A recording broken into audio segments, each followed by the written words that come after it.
على إثر انهيار ثلجي وقع بمنطقة وعرة في جبل طبقال جنوب مراكش، علقت سائحة سويسرية إثر إصابتها بكسر في رجلها.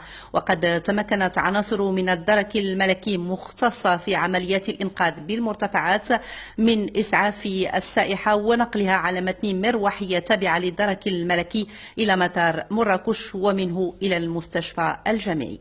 محمد الوهيبي.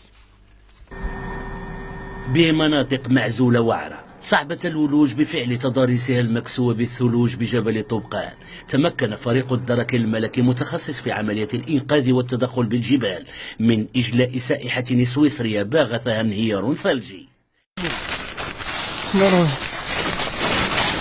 يلا الله يعطيك الصحة السي عمر. هو التكنيك.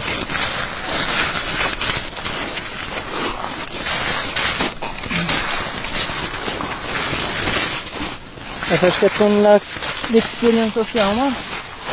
لا تقدر وهو رانتو ومكاكية غير بيض تفكر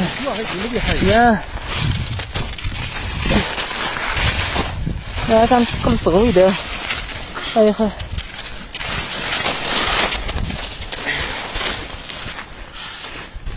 You okay? Yeah. Almost.